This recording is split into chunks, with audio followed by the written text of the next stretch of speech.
So this particular excerpt is from the sunset pastimes. So there's midday, afternoon, now sunset, which is coming. So we're right in sync. So this particular section is called Supper Time in Vraja. Pretty cool, huh? Okay, that's my little title I gave that. Because I've taken this book and I've broken it out into subsections just for special occasions. I guess today is a special occasion. I only do this once in a blue moon. All right, pay attention now. Shh, shh, shh. Vraja's king Nanda approached his brothers as well as Subhadra, and that's not Krishna's sister, this is a different Subhadra, and his other nephews, and repeatedly invited them to stay and dine with Lord Krishna. After inviting them all, Maharaj Nanda sent a Brahmin boy to tell his mother Yashoda, to tell his wife Yashoda, to arrange a great meal for everyone. I think Kalpesh and Sheetal and have arranged a great meal for everyone. It's already been offered, so we can talk about it. Vraja's queen Yashoda then called for the mothers of her brothers-in-law, her nieces, and her female relatives. After a little time, Queen Yashoda sent a Brahmin boy to summon the guests, who washed their feet, entered the dining hall, and sat down to eat, placing Vraja's king Nanda in the central seat of honor.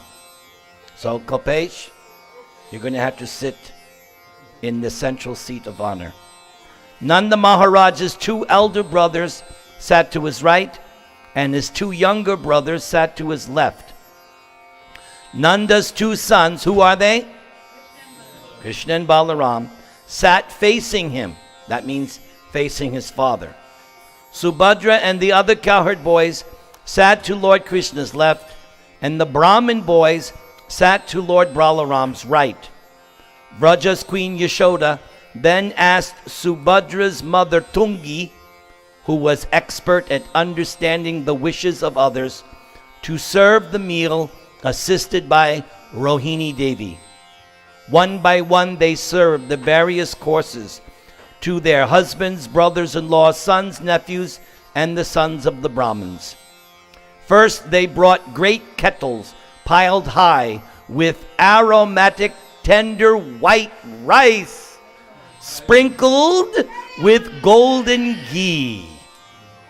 So, I like the way Krishna eats. All right?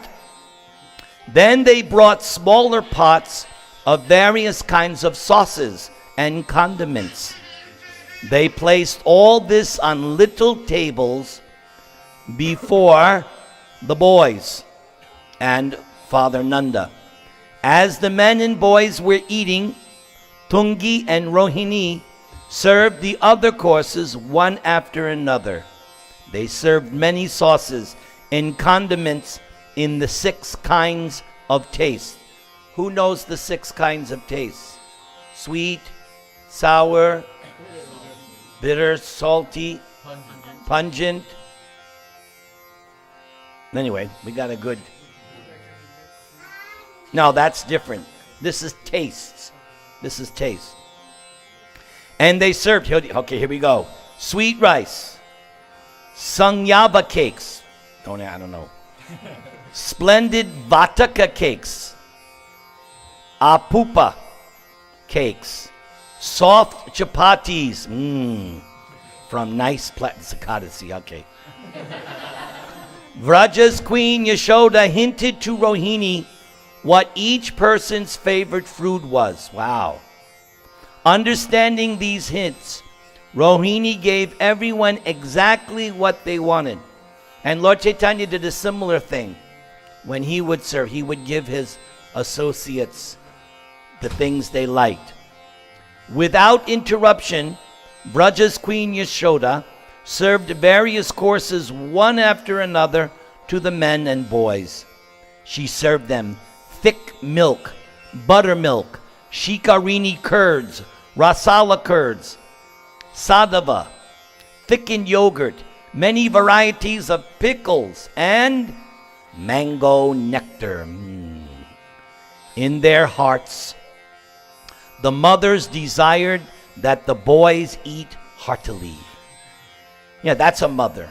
A mother wants to see her sons, right, eat. And in my family, my mother, she's Italian, so she would say, Nikki, mangia, means eat. That's a mother. If the mother sees the boy is eating, she's happy. In the morning, Krishna's just nibbling at his food. And Yashoda saying, oh Krishna, I made this thing for you, it's so tasty. And then she makes Krishna eat, but Krishna's not very hungry, because while he's eating, Radharani is coming in and out with because Radharani helps to cook Krishna's breakfast. I didn't tell that story, it's my favorite. In the morning, Yashoda sends a couple of gopis to go to Radharani's house. She's living with Abhimanyu, and she has this nasty mother-in-law, Jatila.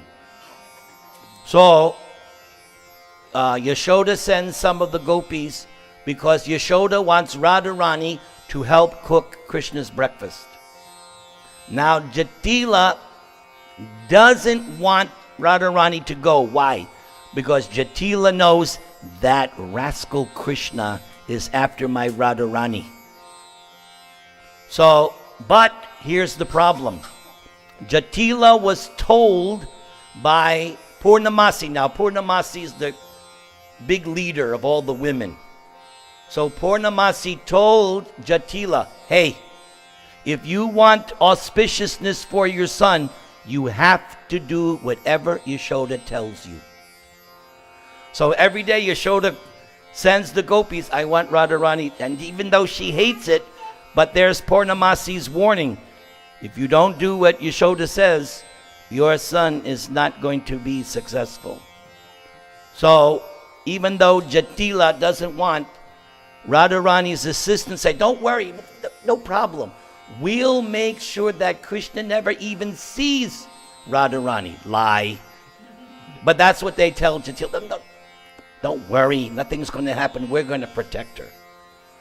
And then as Radharani is walking over, she's thinking, oh man, this is great. I'm going to see Krishna. So when Radharani comes and other gopis, then Yashoda, she's like temple commander. She's telling this gopi, okay, you make this for Krishna's breakfast. You make this for Krishna's breakfast. And Radharani is making all these things. So then when the breakfast is served, they're all bringing in the different things that they made. So Krishna's nibbling at the food, and every time Radharani walks in, Krishna has to make sure that nobody's looking at him, but he peeks a look at Radharani, and she also can't let on, so she also is giving so they're glancing at each other, sneaky, because they don't want to let on. So that's what happens in the morning. I had to say that. Wasn't that good? Isn't that? Okay. In their hearts, the mothers desired that the boys eat heartily, finishing everything placed before them. With these words and glances, the mothers thus encouraged them to eat. Meanwhile, the fathers, their hearts melting with paternal love and their bodies drenched with tears, urged their sons hundreds of times to eat more and more. So these tears, this is tears of love. As I said earlier, Vrindavan is the land of love. Look at this, how loving this is. Although the boys were quite full, this encouragement made them happily eat more and more without limit. The atmosphere of the evening meal was radically different from that of breakfast. At the evening meal, the Brahmin boy, Madhu Mangal, was reserved and quiet. In the morning, he's very boisterous, but I don't know.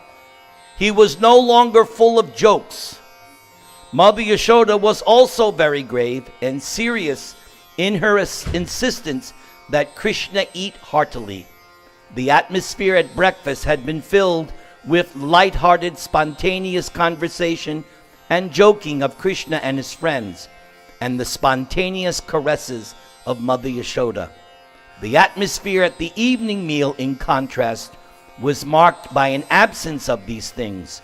At the evening meal, Nanda Maharaj and the men felt 100-fold pleasure by seeing the boys eat heartily, and Mother Yashoda felt 1,000,000-fold happiness by gazing at her son Krishna.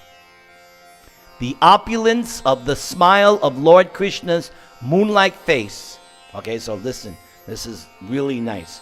The opulence of the smile of Lord Krishna's moon-like face, the nectar drops of the words of Lord Krishna, the moon of Vraja, the breeze created by the palm leaf fan and mixed with the smell of the incense, the pleasing aroma of Lord Krishna's transcendental body, and the meal sprinkled with the sweet nectar of eating together with Lord Krishna, all combined together to bring intense delight to the five senses of Nanda, Yashoda, and the other elderly Gopas and Gopis.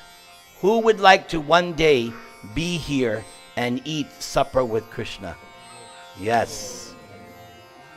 Because Prabhupada, again, in that excerpt where Prabhupada is explaining the song Jai Radha Madhav, Prabhupada says right there, the goal of this Krishna consciousness movement is to join these pastimes of Radha and Krishna.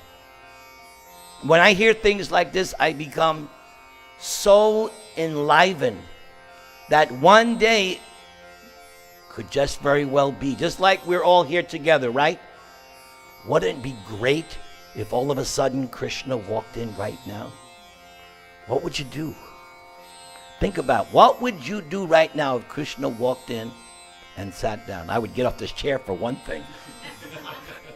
I'd hit the deck. So we have lots to look forward. So when you get up in the morning and you're chanting your japa, you have lots to look forward to, because just think, I may be one Hare Krishna away from achieving perfection. It could be that next Hare, oh Krishna. Everybody chant the Maha Mantra.